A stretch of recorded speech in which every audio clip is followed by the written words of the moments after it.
আসসালামু আলাইকুম। জানিয়ে দিব এই মুহূর্তে হাতে পাওয়া সর্বশেষ ভয়ঙ্কর কিছু আন্তর্জাতিক আপডেট বাংলা সংবাদ। শুরুতেই থাকছে সংবাদ শিরোনাম। শুরুতেই জানিয়ে দিব নিয়ন্ত্রণ রেখায় ফের ভারত পাকিস্তানের গোলাগুলি। জানিয়ে দিব ইসরায়েলি ইউনিটে হামলা চালিয়ে ১৯ জন নিহতের দাবি হামাসের। এরপর রয়েছে ভারত পাকিস্তানের যুদ্ধবিমানের সংঘর্ষ, পর্যবেক্ষণ করবে বৈশ্বিক সামরিক বাহিনী।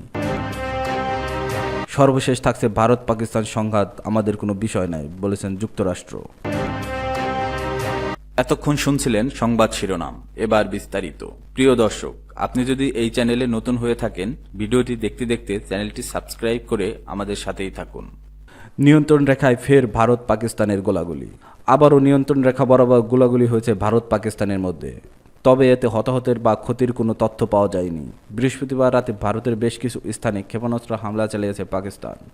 এ ঘটনার পরে লাইন অফ কন্ট্রোলে গুলি চালিয়েছে দেশটির সেনাবাহিনী। শুক্রবার ৯ মে সকালের দিকে কুপওয়ারা এবং উরিসহ নিয়ন্ত্রণ রেখা জুড়ে পাকিস্তানি সেনারা আবারও গুলিবর্ষণ শুরু করেছে, তবে ভারত এর যথাযথ জবাব দিয়েছে, খবর এনডিটিভির। এর আগে ভারত শাসিত কাশ্মীরের উধমপুর এবং পাঞ্জাবের পাঠানকোটের ৩টি সামরিক স্থাপনায় পাকিস্তান ক্ষেপণাস্ত্র আর ড্রোন নিয়ে হামলা চালিয়েছে বলে দাবি করেছে ভারতের সেনাবাহিনী।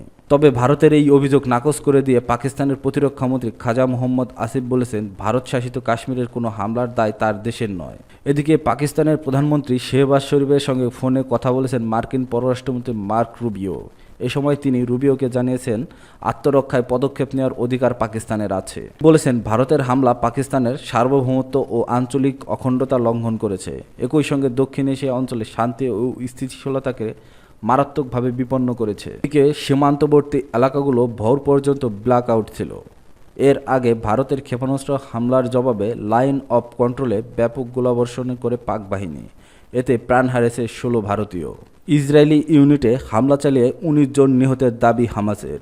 দক্ষিণ গাজায় ২টি ইসরায়েলি সামরিক ইউনিটকে লক্ষ্য করে হামলা চালিয়ে তাদের ১৯ সৈন্যকে নিহত করার দাবি করেছে হামাসের সশস্ত্র শাখা আল কাসাম ব্রিগেড। বৃহস্পতিবার এই ঘোষণা দেয় সশস্ত্র ব্রিগেডটি, খবর আনাদুলের। হামাস জানিয়েছে যে পূর্ব রাফাহের আল তান্নুর পাহাড় ওমর ইবনে আব্দুল আজিজ মসজিদের কাছে যোদ্ধারা ৭ সৈন্যের একটি ইসরায়েলি বাহিনীর উপর শক্তিশালী বিস্ফোরক দিয়ে হামলা চালায়, যাতে সবাই মারা গেছে। ব্রিগেডগুলি এর আগে জানিয়েছিল, একই পাড়ার আল ফিদাই জংশনের কাছে একটি বাড়ির ভিতরে ধ্বংস অভিযান চালানোর প্রস্তুতি নেওয়ার সময় তারা ১২ জন সৈন্যের একটি ইসরায়েলি ইঞ্জিনিয়ারিং ইউনিটকে ২টি অ্যান্টি পার্সোনাল এবং অ্যান্টি আর্মার সেল দিয়ে লক্ষ্য করে হামলা চালিয়েছে, আর সেই হামলায় নিহত হয়েছে ১২ জন ইসরায়েলি। হামাস আরও জানিয়েছে, বাড়ির ভিতরে বিস্ফোরণে বহু হতাহতের ঘটনা ঘটেছে। মৃত ও আহতদের সরিয়ে নেওয়ার জন্য ইসরায়েলি হেলিকপ্টার অবতরণ করতে দেখা গেছে।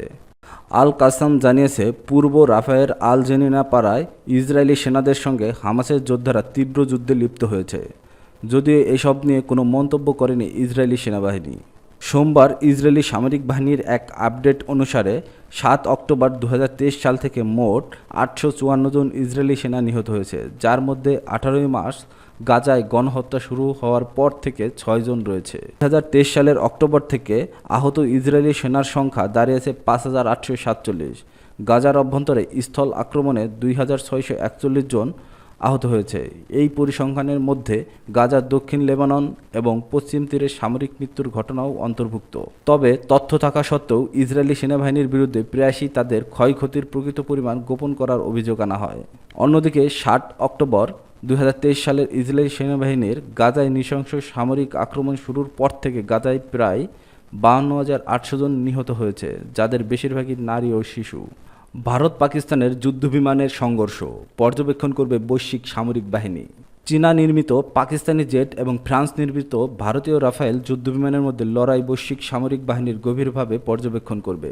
এটি ভবিষ্যৎ সংঘাতের ক্ষেত্রে এক সুবিধাজনক দিক হতে পারে বলে ধারণা করা হচ্ছে। বুধবার চীনা নির্মিত একটি পাকিস্তানি যুদ্ধবিমান কমপক্ষে ২টি ভারতীয় সামরিক বিমান ভূপাতিত করেছে বলে রয়টার্সকে জানিয়েছে ২ মার্কিন কর্মকর্তা।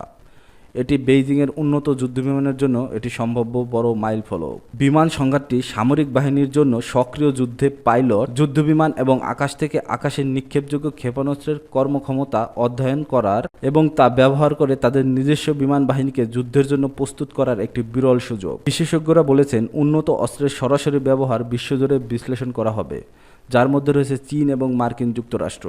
উভয় দেশই তাইওয়ানের উপর বৃহত্তর ইন্দো প্রশান্ত মহাসাগরীয় অঞ্চলে সম্ভাব্য সংঘাতের জন্য প্রস্তুতি নিচ্ছে। নাম প্রকাশ না করার শর্তে এক মার্কিন কর্মকর্তা রয়টার্সকে বলেছেন, পাকিস্তান ভারতীয় যুদ্ধবিমানের বিরুদ্ধে আকাশ থেকে আকাশে ক্ষেপণাস্ত্র নিক্ষেপ করার জন্য চীনা নির্মিত জে-10 বিমান ব্যবহার করেছে বলে আমরা আত্মবিশ্বাসী। ইউরোপীয় গ্রুপ এমবিডি এর উৎপাদিত রাডার নির্দেশিত আকাশ থেকে আকাশে নিক্ষেপযোগ্য ক্ষেপণাস্ত্র মেটিওরের বিরুদ্ধে চীনের PL-15 এয়ার টু এয়ার ক্ষেপণাস্ত্রের কার্যকারিতার উপর সামাজিক যোগাযোগ মাধ্যমে একাধিক পোস্ট করা হয়েছে। তবে এই অস্ত্রগুলো ব্যবহার করা হয়েছে কিনা তা এখনও আনুষ্ঠানিক নিশ্চিতকরণ পাওয়া যায়নি। ইন্টারন্যাশনাল ইনস্টিটিউট ফর স্ট্র্যাটেজিক স্টাডিজের সামরিক মহাকাশ বিভাগের সিনিয়র ফেলো ডগলাস ব্যারি বলেছেন, চীন, মার্কিন যুক্তরাষ্ট্র এবং বেশ কয়েকটি ইউরোপীয় দেশের বিমান সম্প্রদায়গুলো কৌশল, পদ্ধতি, কোন কিট ব্যবহার করা হয়েছিল, কী কাজ করেছে এবং কী করণী সে সম্পর্কে যতটা সম্ভব স্থল সত্য জানার চেষ্টা করতে অত্যন্ত আগ্রহী হবে। ব্যারি বলেন, পশ্চিমাদের সবচেয়ে সক্ষম অস্ত্রের বিরুদ্ধে আপনার কাছে চীনের সবচেয়ে সক্ষম অস্ত্র আছে। যদি এটি সত্যি থাকে আমরা তা জানি না। তিনি বলেন, ফরাসি এবং আমেরিকানরা সম্ভবত ভারতের কাছ থেকে একই রকম গোয়েন্দা তথ্য আশা করবে। রাফায়েল প্রস্তুতকারক ডাসাল্ট এভিয়েশন মন্তব্য করতে অস্বীকৃতি জানিয়েছে, আর সরকারি ছুটিতে থাকার কারণে এমবিডিএ কনসোর্টিয়ামের সাথে তাৎক্ষণিকভাবে যোগাযোগ করা যায়নি।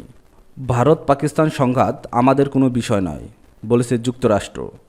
দক্ষিণ এশিয়ার পারমাণবিক অস্ত্রধারী দুই দেশ ভারত ও পাকিস্তানের মধ্যে উত্তেজনা এখন তুঙ্গে। হামলা পাল্টা হামলার বাড়ছে বৃহত্তর সংঘাতের ঝুঁকি। এমন অবস্থায় ভারত পাকিস্তানের মধ্যকার সংঘাত আমাদের কোনো বিষয় নয় বলে জানিয়েছেন যুক্তরাষ্ট্র। মার্কিন ভাইস প্রেসিডেন্ট জেডি ভ্যান্স এই মন্তব্য করেছেন। শুক্রবার 9 মে এই তথ্য জানিয়েছে সংবাদ মাধ্যম টিআরটি গ্লোবাল। মার্কিন ভাইস প্রেসিডেন্ট জেডি ভ্যান্স বলেছেন, ওয়াশিংটন ভারত ও পাকিস্তানের মধ্যে ক্রমবর্ধমান সংঘাতের উত্তেজনা কমাতে চেয়েছিল, কিন্তু এটা মূলত আমাদের কোনো বিষয় নয়। ফক্স নিউজকে দেওয়া এক সাক্ষাৎকারে ভ্যান্স বলেন, আমরা যা করতে পারি তা হলো তাদের উত্তেজনা কমাতে কিছুটা উৎসাহিত করার চেষ্টা করা, কিন্তু আমরা এমন কোনো যুদ্ধে জড়াবো না যা মূলত আমাদের স্বার্থের সঙ্গে সম্পর্কিত নয় এবং যেখানে আমাদের কোনো নিয়ন্ত্রণ নেই। আন্তর্জাতিক সংঘাত থেকে যুক্তরাষ্ট্রকে বিচ্ছিন্ন রাখার পক্ষে বরাবরই কথা বলে আসা ভ্যান্স আরও বলেন, এই বিষয়ে যুক্তরাষ্ট্রের সরাসরি কোনো ভূমিকায় যাচ্ছে না, তবে পরিস্থিতি পর্যবেক্ষণ করতে হচ্ছে। এর আগে ভারত ও পাকিস্তানের মধ্যে সংঘাত বন্ধের আহ্বান জানান যুক্তরাষ্ট্রের প্রেসিডেন্ট ডোনাল্ড ট্রাম্প। বুধবার হোয়াইট হাউসের ওভাল অফিসে সাংবাদিকদের তিনি বলেন, আমি দুই দেশকে ভালোভাবে চিনি। আমি চাই তারা নিজেদের মধ্যে বিষয়গুলো মিটিয়ে নিক। আমি চাই তারা এই সংঘাত বন্ধ করুক। ট্রাম্প আরও বলেন, আমি যদি কোনোভাবে সাহায্য করতে পারি তাহলে অবশ্যই পাশে থাকব। তাৎক্ষণিক প্রতিক্রিয়ায় পাকিস্তানের বিভিন্ন স্থানে ভারতের ক্ষেপণাস্ত্র হামলাকে লজ্জাজনক বলে আখ্যায়িত করেছেন প্রেসিডেন্ট ট্রাম্প। এমনকি পারমাণবিক শক্তিধর ভারত ও পাকিস্তানের মধ্যে সংঘাত খুব দ্রুত শেষ হবে বলেও সে সময় আশা প্রকাশ করেন তিনি।